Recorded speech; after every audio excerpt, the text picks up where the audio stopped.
Oui, alors merci beaucoup de m'avoir invité à intervenir sur ces aspects-là. Et ce que je voulais mentionner avant de rentrer dans le corps de la présentation, c'est que dans ma propre activité de recherche, j'ai participé à un travail collectif avec de nombreux collègues glaciologues, voyant monter justement des financements privés de fondations de milliardaires variés, y compris hébergés au CNRS, vers la géo-ingénierie polaire. Et exactement dans la ligne de ce qu'est décrivait Christophe, que nous analysons à l'angle de plausibilité et dont nous montrons que en fait, c'est une distraction ou une diversion coûteuse, et y compris coûteuse en temps de recherche. Donc juste ma propre activité récente est exactement en lien avec ce que montrait Christophe. Alors dans cette présentation, je vais démarrer par mon suivi des attaques contre les sciences, et notamment les sciences du climat et au sens large de la durabilité aux États-Unis, donc par l'administration Trump-Vance depuis janvier dernier. Et par la suite, je vais situer ces attaques dans le contexte de faits scientifiques qui sont très clairs, trop clairs. Donc je présenterai la réactualisation de l'influence humaine sur le climat jusqu'à fin 2024. Et puis, je présenterai également un certain nombre de travaux récents qui font le lien entre émissions, contribution au réchauffement, intensification d'événements extrêmes, augmentation des pertes et dommages, que l'on peut allouer à différents groupes de pays, de populations ou d'acteurs comme des entreprises pétrolières. Et puis enfin, je partagerai quelques réflexions sur la base également d'une revue de littérature sur les enjeux vie démocratique, qualité de vie démocratique et action pour le climat.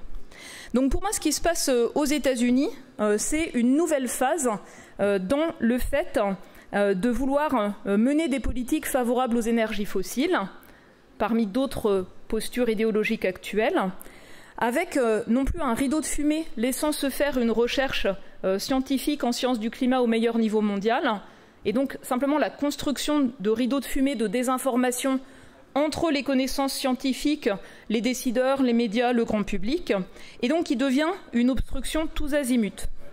Je pense que ce changement d'échelle, mis en place, pensé par le projet 2025 et mis en place, vient du fait que les connaissances scientifiques sont trop claires.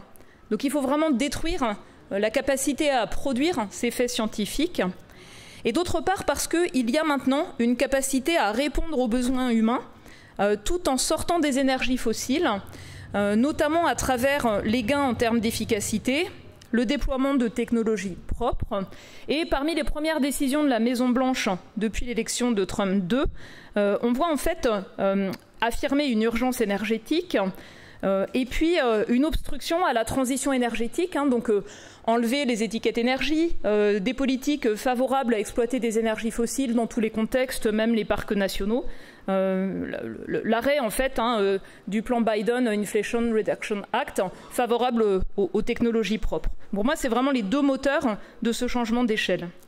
Et par ailleurs, par rapport à la liste d'actions qui sont présentées ici, on voit qu'il y a une pensée organisée visant à détruire les pierres angulaires du droit de l'environnement, qui porte notamment sur le suivi des espèces menacées, et donc les agences fédérales scientifiques, leurs effectifs, leurs moyens pour effectuer ce suivi.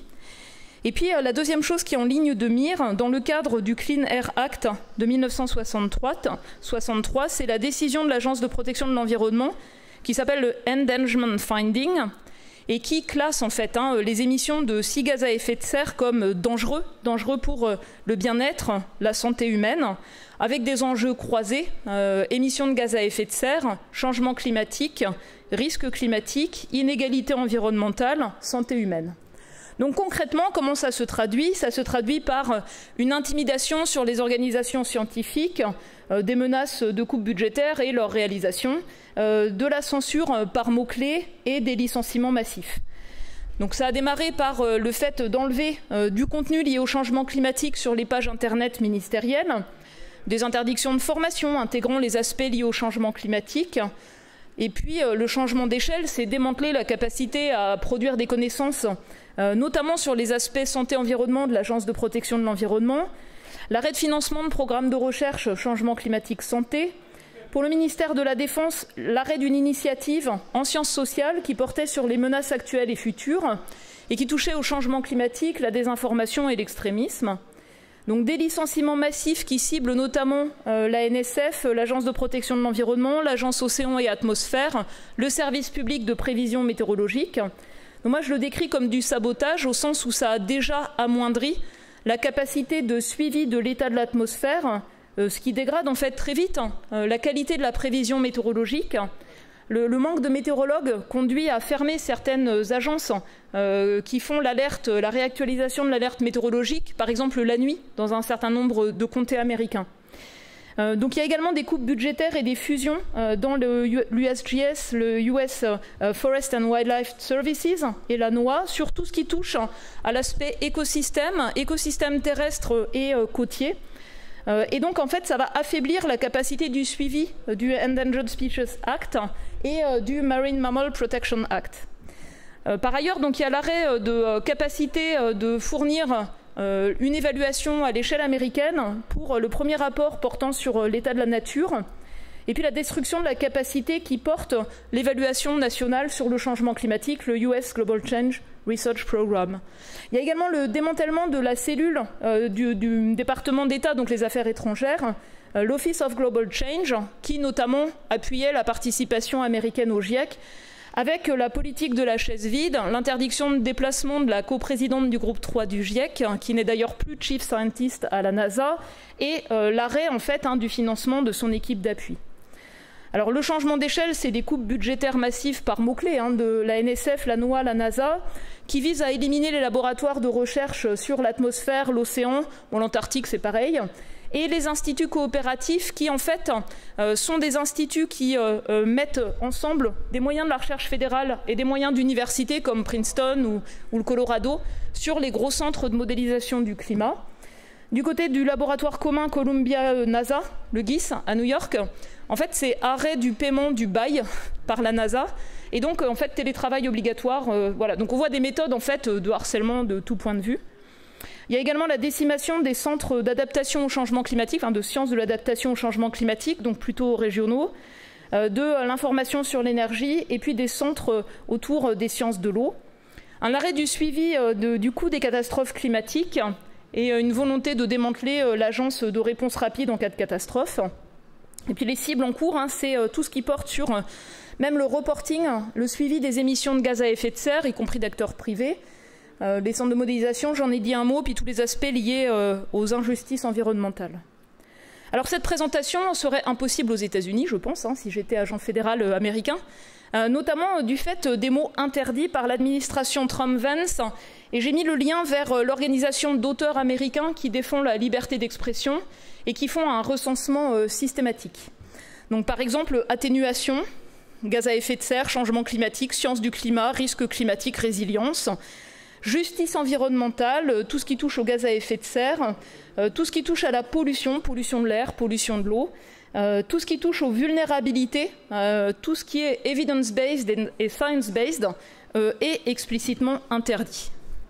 Donc c'est une illustration de cette censure. Et il faut voir que sous Trump 1, il y avait eu vraiment des initiatives dans le même sens, mais uniquement au sein de l'EPA, l'Agence de protection de l'environnement. Et en fait, c'est cette même méthode qui est généralisée. Et par ailleurs, nos collègues climatologues américains avaient dit « je ne travaille plus sur le changement climatique à l'époque, mais je travaille sur les événements extrêmes et la résilience ». Et là, c'est également ciblé, en fait.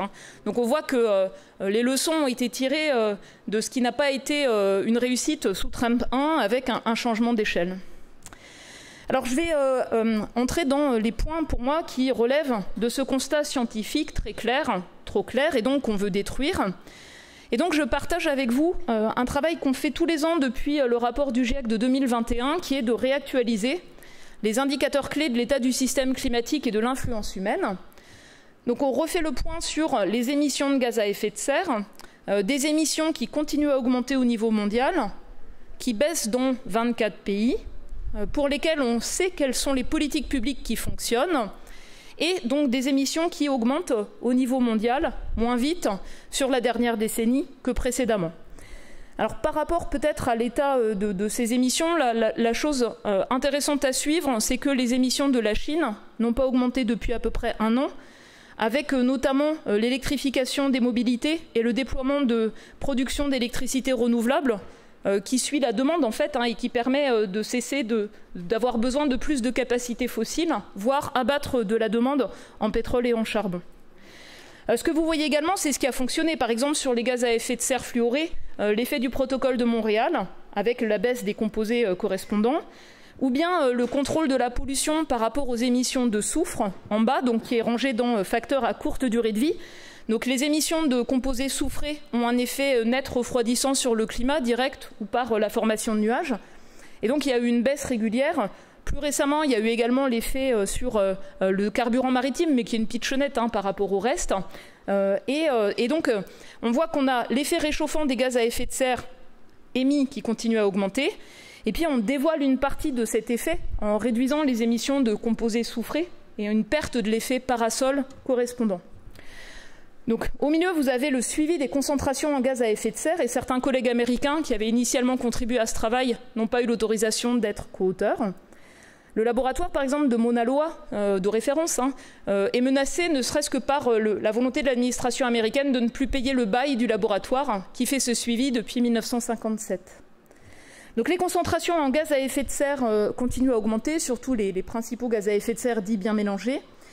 Elles ont augmenté particulièrement vite pour le CO2 en 2023-2024, du fait de l'effet El Niño, qui en fait a fragilisé le puits de carbone terrestre. Et donc, plus on met du CO2 dans l'atmosphère, plus le puits de carbone terrestre et océanique augmente, mais plus le climat change, plus ça sape cette capacité. C'est ce qu'on décrit comme une perte d'efficacité.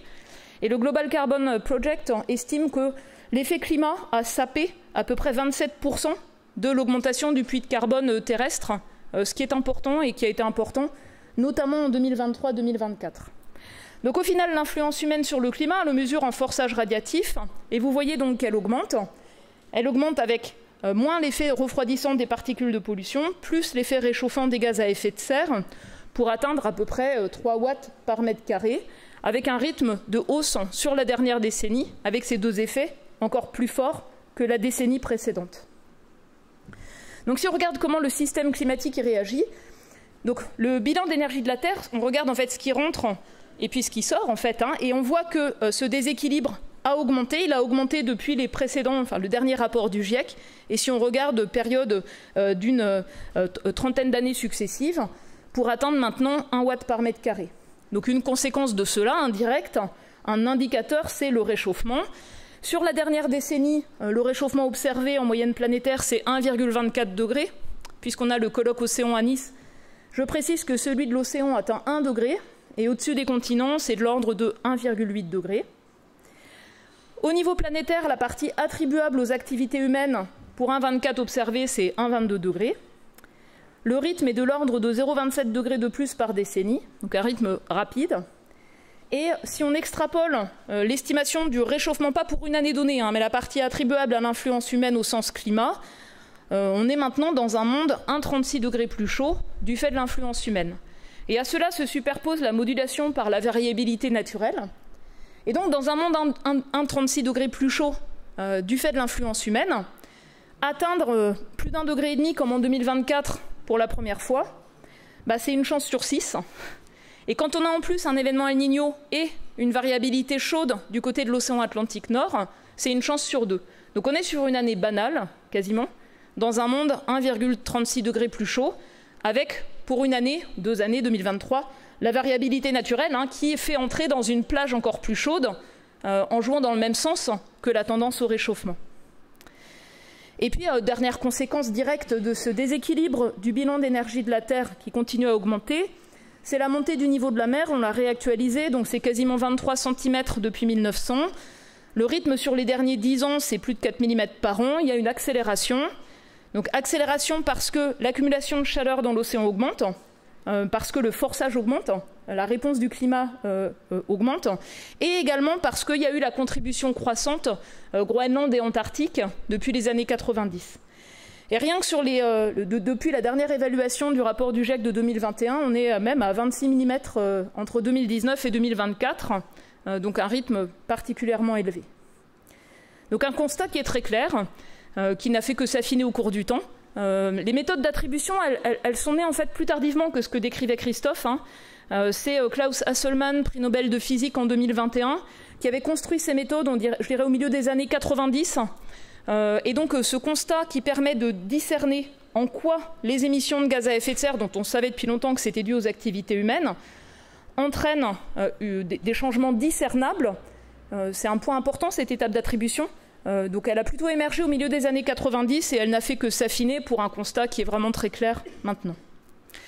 Alors là, c'est une revue rapide de littérature sur le volet évaluation de responsabilité et vulnérabilité. L'administration Trump-Vance essaie de se présenter comme étant forte, masculine et brutale, mais en réalité, derrière cela, il y a une immense lâcheté, et c'est la lâcheté de ne pas assumer les conséquences, finalement, des émissions de gaz à effet de serre. C'est aussi une immense lâcheté des personnes les plus riches aux États-Unis qui ne veulent pas payer d'impôts, et qui, finalement, laissent tomber les communautés les plus fragiles, même aux États-Unis, du fait des inégalités d'exposition environnementale, y compris aux polluants, mais aussi aux émissions de gaz à effet de serre.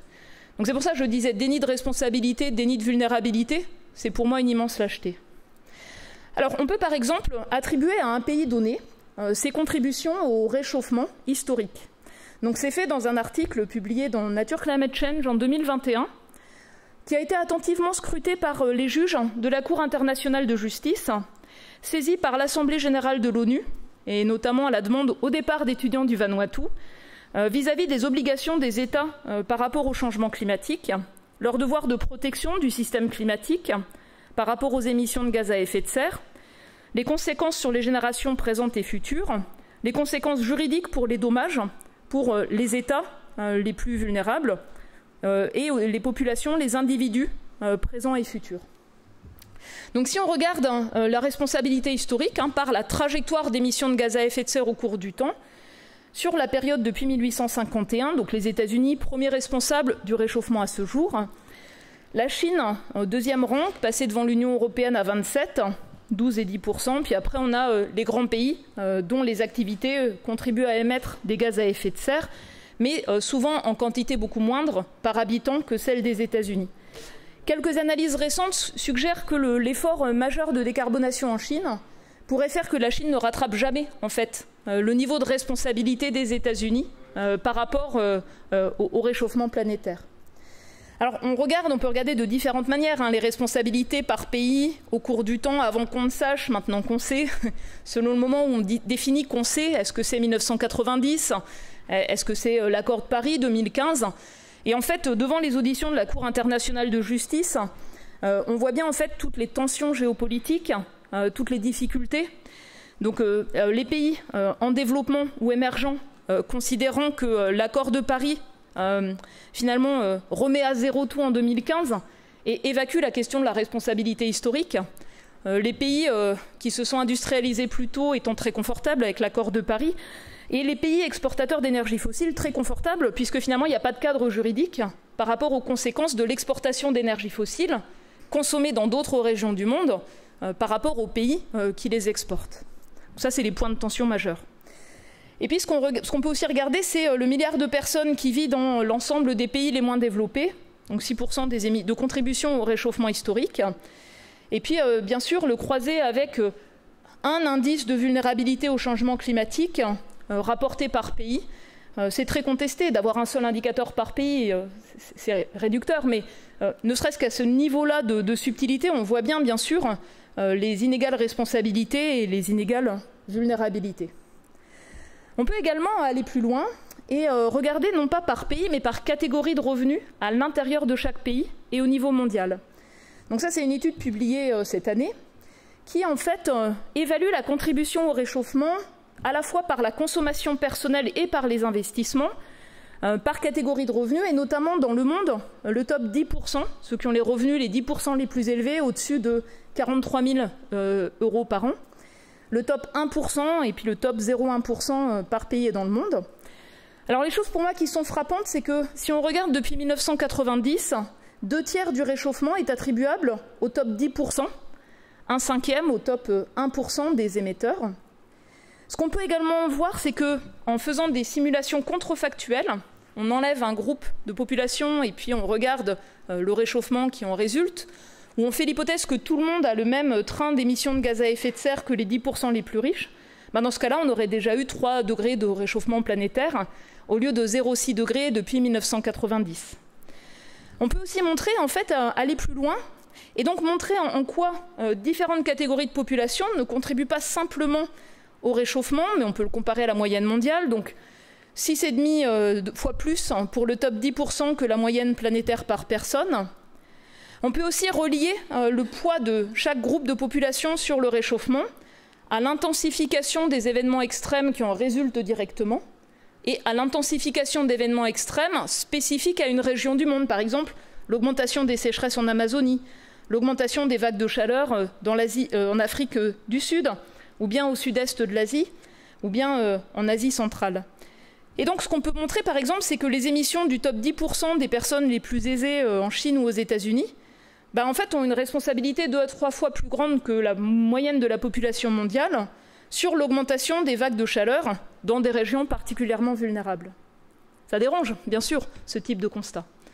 Ce qu'on peut également faire, c'est appliquer cette méthode d'attribution qu'on appelle end-to-end, donc émissions, réchauffement, événements extrêmes et coûts des dommages, à des acteurs économiques comme les plus grandes supermajors pétrolières, donc qui peuvent être des compagnies d'État, Gazprom ou Saudi Aramco, ou des entreprises privées à actionnaires, comme Exxon, Shell, BP et d'autres.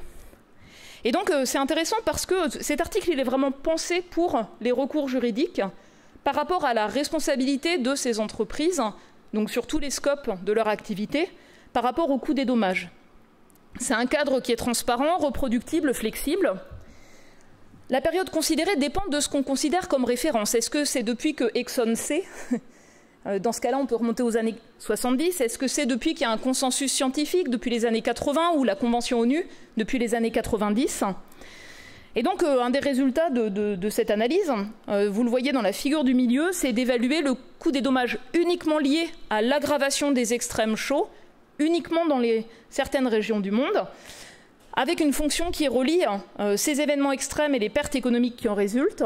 Et donc on peut montrer que les 5 plus grandes entreprises pétrolières gazières au monde sont responsables, depuis 1991, d'à peu près 2000 milliards de dollars de pertes économiques uniquement liées à la chaleur extrême.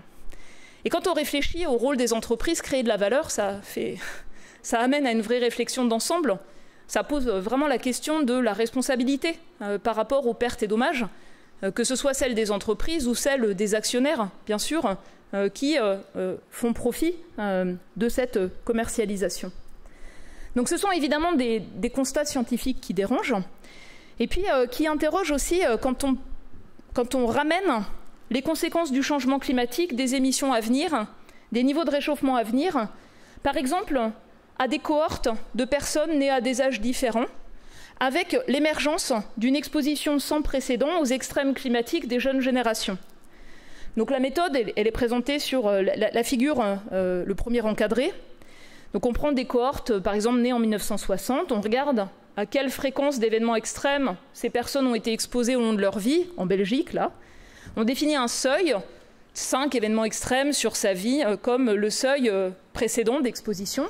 Et après, on regarde la même exposition avec les projections climatiques pour différentes trajectoires mondiales d'émissions de gaz à effet de serre pour des cohortes nées dans les années 2000, 2020 ou autres. Et ça permet de montrer, à la fois en fonction de la date de naissance finalement, mais aussi du niveau de réchauffement à venir, comment en fait cette exposition sans précédent, inédite, à des événements extrêmes va se décliner. Donc là, ça a été appliqué à 6 catégories d'événements. Et bien sûr, la fréquence augmente avec le réchauffement. Donc, ça entraîne une augmentation de la fraction de personnes exposées de manière inédite. Pour les personnes nées en 2020, si le réchauffement est limité à 1,5 degré, c'est 52% de cette génération qui sera exposée de manière inédite, et bien davantage dans certaines régions du monde, notamment les régions tropicales. Si le réchauffement va jusqu'à 3,5 degrés en fin de siècle, c'est la quasi-totalité de cette génération dans toutes les régions du monde, plus de 90%. Donc, bien sûr, ça permet aussi d'aller, par exemple, vers des enjeux de construction d'un cadre juridique par rapport aux droits des générations actuelles, qui fait défaut aujourd'hui dans la prise de décision. Donc, ce sont quelques exemples, pour moi, qui illustrent pourquoi en fait les sciences du climat, les interactions climat-santé sont prises pour cible du fait de ces connaissances scientifiques très claires qui peuvent nourrir, dans le jeu d'acteurs que décrivait Christophe, des contentieux juridiques, des délibérations politiques qui sont importantes par rapport aux choix de société qui peuvent être faits et qui peuvent être perçus comme hostiles en cas de décarbonation profonde pour un certain nombre d'acteurs économiques ou pour un certain nombre de catégories de la population qui tirent parti de la situation actuelle. Et donc j'en viens aux enjeux démocratie et action climatique. Et en fait, cette réflexion, elle est née d'une sollicitation pour un projet Art et Sciences à l'Université de Grenoble. Donc la vidéo, elle a été enregistrée, elle sera disponible, je pense, en septembre. Mais là, c'est juste mon état des lieux pour préparer cette réflexion. Et ce que je veux également souligner, c'est quand on regarde les trajectoires socio-économiques, utilisées notamment dans le cadre de la modélisation du climat, pour les émissions de gaz à effet de serre et leurs implications pour le réchauffement, quand on regarde leurs implications en termes de risques climatiques, ce qu'on peut voir, c'est que par rapport à la situation actuelle, extrapolation des tendances récentes, milieu du chemin, je me souviens d'un collègue américain qui disait « il y a une chose qui est sûre, quand on reste au milieu du chemin ou d'une autoroute, c'est qu'on se fera faucher par un camion, mais on ne sait pas de quel côté il viendra. » Et ce que l'on voit, c'est que la manière de réduire au maximum les défis pour l'atténuation ou l'adaptation, c'est un curseur très fort sur la soutenabilité. Et le scénario, en fait, à plus haut risque, c'est le scénario SSP3, que ce soit pour la réduction des émissions ou pour l'adaptation. Donc un scénario de rivalité régionale, résurgence du nationalisme, préoccupation en matière de compétitivité, sécurité, focus sur des questions régionales, de sécurité énergétique, perte d'une vision plus large, baisse des investissements dans l'éducation, le développement technologique, un développement économique lent, consommation à forte intensité matérielle, aggravation d'inégalités, faible priorité aux problèmes environnementaux, forte dégradation de l'environnement dans certaines régions. Et ce qu'on voit bien, c'est que là, il y a un jeu d'acteurs organisé, puissant, ancré dans le national-conservatisme, qui vise en fait à créer une bifurcation par rapport aux tendances récentes, au focus mis sur la soutenabilité, créer une bifurcation vers ce type de trajectoire. Et pour moi, l'enjeu, c'est comment est-ce qu'on sort en fait de cette bifurcation-là, ou de ces volontés d'aller vers cette bifurcation-là. Comment on nourrit des travaux de recherche par rapport à ce type de trajectoire et comment on les partage largement dans la société. Alors, sur les enjeux plus spécifiques, démocratie, climat, ce que je note, c'est donc ce que j'avais souligné tout à l'heure, la capacité qui est déjà là à réduire les émissions de gaz à effet de serre. 24 pays qui les ont déjà réduites fortement dans la durée, tous des démocraties. Une publication qui compare 1500 politiques publiques de 41 pays, notamment sur la production d'électricité, l'industrie, les transports et le bâtiment, qui montre ce qui fonctionne. C'est l'information, les étiquettes énergie et tout le reste, le cadre réglementaire, les subventions et aussi le signal prix. 63 exemples de combinaisons de politiques publiques efficaces sont des pays qui ont des indices de démocratie parmi les plus élevés. Les deux exceptions dans cette étude sont des exemples de politiques publiques en Arabie Saoudite et en Chine. Alors, qu'est-ce qui caractérise un indice de démocratie plus élevé? Le pluralisme, la liberté de la presse, le dynamisme de la société civile, le contrôle de la corruption. Et puis j'ai repris en fait ce que soulignent les évaluations dans les rapports du GIEC sur les capacités de transformation. Elles vont en fait avec la capacité de délibérer, de construire des transitions justes qui tiennent compte des inégalités, des vulnérabilités, des droits humains, des enjeux de cohésion sociale, la capacité d'engagement des parties prenantes, y compris la jeunesse, les renforcements de processus délibératifs type assemblée, convention citoyenne, des rôles et des responsabilités clairs pour les pouvoirs publics, et puis un suivi et une évaluation de cette action publique. Et quand on regarde la littérature sur le nexus démocratie-climat, ce qu'on voit également, c'est que le développement démocratique n'est associé à la réduction des émissions de gaz à effet de serre que dans les pays qui ont un faible niveau de clientélisme et de corruption, que les effets de rente liés aux énergies fossiles sapent les institutions et la capacité à mettre en œuvre de manière efficace les lois et régulations environnementales, que les pays qui dépendent le plus de l'extraction des énergies fossiles, surtout pétrole et gaz, font souvent face à des difficultés de contrôle de la corruption. Aux États-Unis, on peut acheter en fait un parti politique, donc là il n'y a pas de contrôle en fait sur l'absence de plafond sur les campagnes électorales. Donc des difficultés de contrôle, le maintien de subventions élevées aux énergies fossiles, et donc ces pays ont souvent les émissions de gaz à effet de serre les plus élevées, l'exception étant la Norvège sur son propre territoire. Par ailleurs, au sein des démocraties, les inégalités de revenus sapent également la capacité à agir efficacement pour le climat, notamment parce que dans les pays les plus inégalitaires, les personnes aux plus hauts revenus, très émetteurs par leur style de vie ou leurs investissements, s'opposent au renforcement de la régulation environnementale. Et leur capacité en fait d'opposition, elle est renforcée quand ils peuvent être propriétaires de groupes de médias privés. Bien sûr, le même constat peut s'appliquer au contrôle en fait des réseaux sociaux. Et donc je termine juste en soulignant, donc, par rapport à ce tour d'horizon, moi je suis paléoclimatologue, physicienne, vous voyez bien que je sors de mon cadre personnel de compétences, mais je pense qu'on est sur des défis de renouveler et vivifier la vie démocratique parce qu'elle est prise pour cible. Elle est prise pour cible par des discours populistes, elle est prise pour cible par le contrôle de la désinformation, et donc le fait de renforcer des délibérations qui s'appuient sur les connaissances et les faits est pour moi un levier d'action critique par rapport à la défense de la capacité de délibération des sociétés démocratiques vis-à-vis du renforcement de l'action pour le climat. Merci de votre attention.